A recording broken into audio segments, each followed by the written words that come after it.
Há muito tempo, séculos atrás, em uma pequena parte desse nosso vasto mundo, vivia um povo chamado de os Filhos de Israel.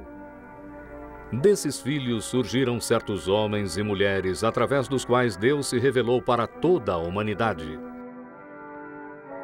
Um deles foi Salomão, um homem de sabedoria. Numa distribuição, Works Editora, Salomão, um homem de sabedoria, um episódio do Velho Testamento.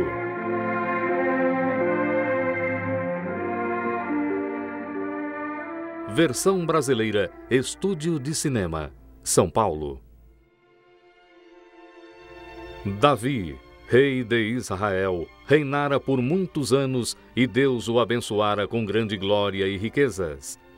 Mas agora que ele já estava velho, era hora de outra pessoa assumir o trono. Um dos filhos de Davi, Adonias, era tão ávido por poder que ele já tentara se declarar rei. Quando Davi soube disto pela sua mulher Batseba e por Natã, o profeta, ele sabia que era hora de nomear o próximo rei. Vive o Senhor. E lhe jurei quando eu disse: Salomão, seu filho será rei depois de mim. Assim o farei no dia de hoje. Tomem consigo os meus servos. Façam Salomão, meu filho, montar na minha mula. Façam-o descer a Giom. Lá façam Zadok, o sacerdote, e Natã, o profeta, ungê-lo rei sobre Israel.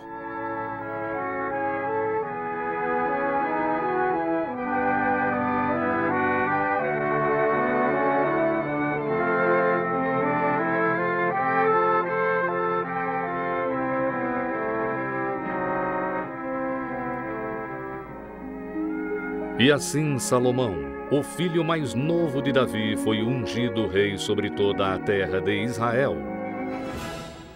E todo o povo festejou, tocando trombetas e gritando: Viva o rei Salomão! Com o seu filho seguramente no trono, Davi estava feliz e pronto para morrer. Mas antes ele reuniu os anciãos de Israel, os seus nobres e oficiais, para falar de um sonho querido dele. Um sonho muito antigo.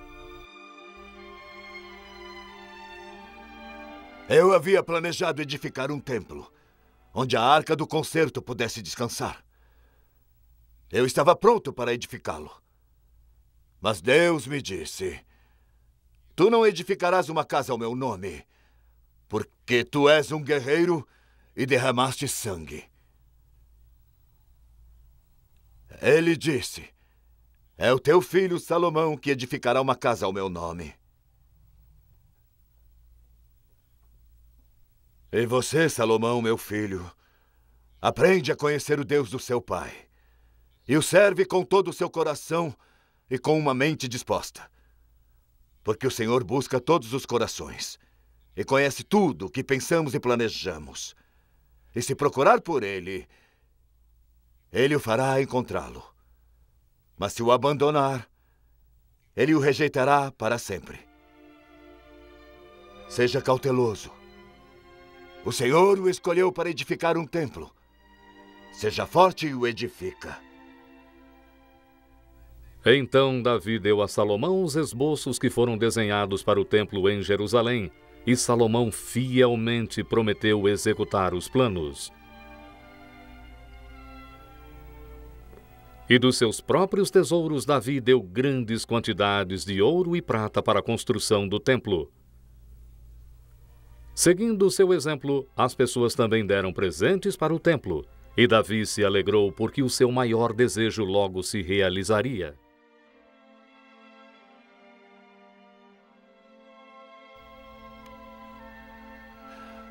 Senhor, dá ao meu filho Salomão um coração fiel, para que ele viva segundo a tua palavra e edifique um templo para o qual eu tenho feito preparações.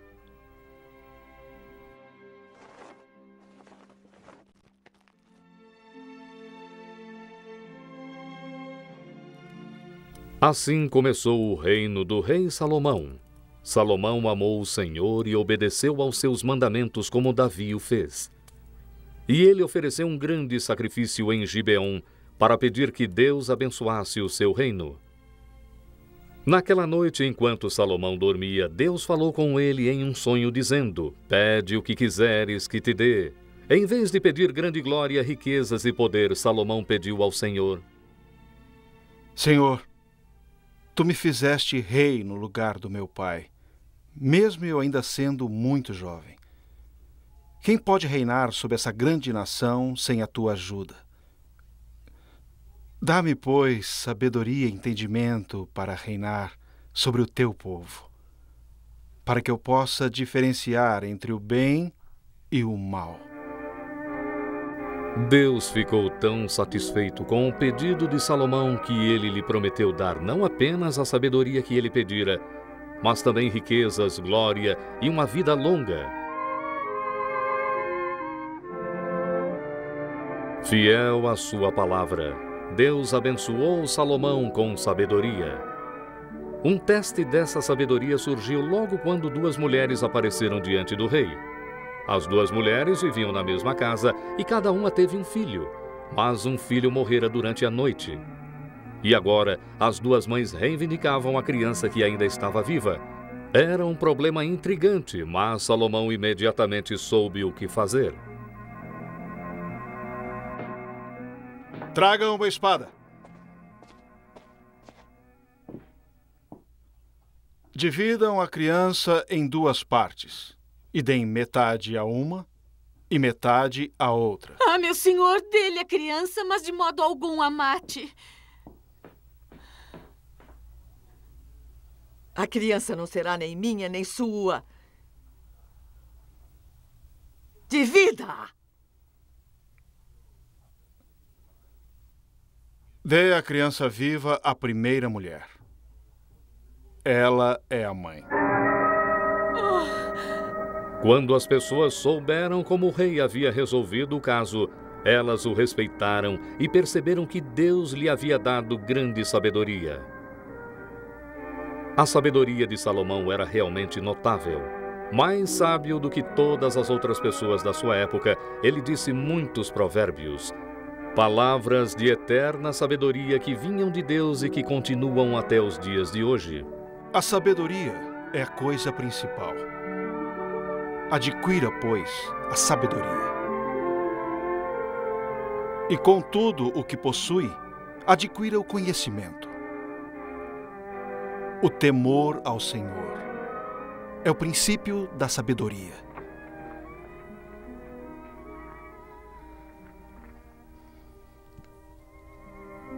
Confie no Senhor de todo o seu coração e não se emaranhe no seu próprio entendimento.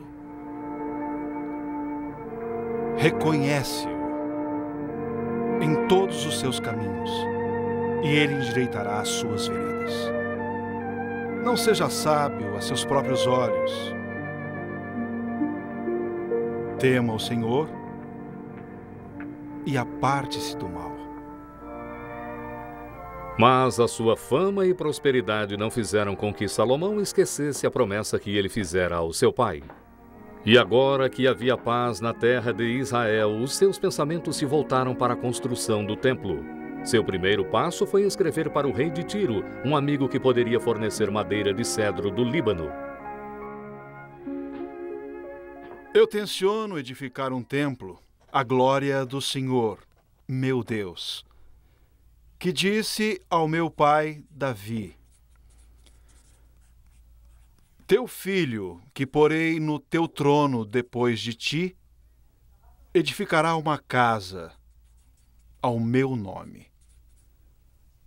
Pois agora, dê a ordem aos seus servos que cortem cedros do Líbano para mim, e os meus servos ajudarão. Eu pagarei pelos seus servos. Salomão estava certo de que Hirão, rei de Tiro, que fora amigo do seu pai, atenderia ao seu pedido e que a construção do templo começaria em breve.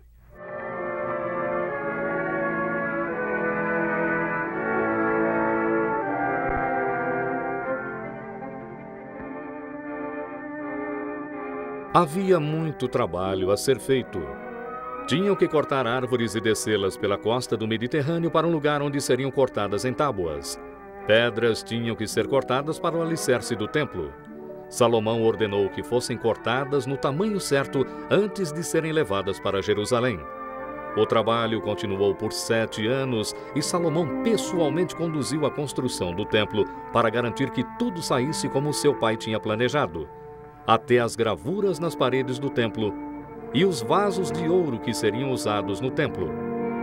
Quando tudo estava pronto, a arca do concerto foi trazida para o templo com o rei Salomão e o povo indo à frente dela. Sacerdotes e os levitas seguiram e todo o povo teceu louvores a Deus porque o grande templo estava finalmente pronto. Depois de a arca do concerto ter sido colocada no seu lugar dentro do templo, a glória do Senhor envolveu o templo numa nuvem e Salomão, em frente de todo o povo, dedicou o templo com uma oração solene. Ó Senhor, Deus de Israel, não há Deus como tu nos céus ou mesmo na terra, que guardas o concerto e a beneficência a teus servos, que andam com todo o seu coração diante de ti. Mas, em verdade, habitaria Deus na terra? Sim, os céus, o céu dos céus te não poderiam conter, quanto menos este templo que eu edifiquei. Salomão estava dizendo uma grande verdade. Que a presença de Deus iluminava todas as coisas, pois Deus está em todo lugar. Mesmo assim, Salomão pediu para que Deus fizesse do templo a sua moradia e que ele ouvisse as preces de todos que lá orariam por perdão. E quando Salomão terminou a sua oração, ele falou para o povo: Bendito seja o Senhor, que deu repouso ao seu povo de Israel. Nenhuma só palavra de todas as suas boas promessas falhou. O Senhor, nosso Deus, esteja conosco, como esteve com nossos pais. Não nos deixe e não nos desampare, e sim encha os nossos corações de amor, para que andemos em seus caminhos e guardemos os seus mandamentos. E quando Salomão acabou de abençoar o povo, eles ofereceram muitos sacrifícios. Festejaram 14 dias felizes por o Senhor ter sido tão bom com o seu povo.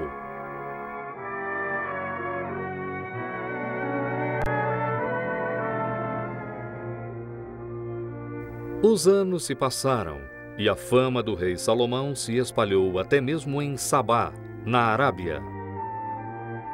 A rainha de Sabá decidiu ver por ela mesma se esse rei de Israel era tão sábio como as pessoas diziam que era.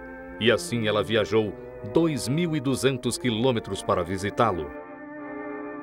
Quando a rainha chegou ao palácio de Salomão, viu o lindo templo e ouviu as respostas do rei a todas as suas perguntas, ela estava convencida de que a sabedoria e as riquezas de Salomão eram ainda maiores do que ela ouvira dizer. Bendito seja o Senhor, seu Deus, a quem agradou e que o colocou no trono de Israel. Porque o Senhor ama Israel, ele o estabeleceu rei, para que fizesse o que é justo e certo. E foi assim que um visitante de uma terra distante viu que a grande sabedoria de Salomão vinha da bênção do Senhor Deus.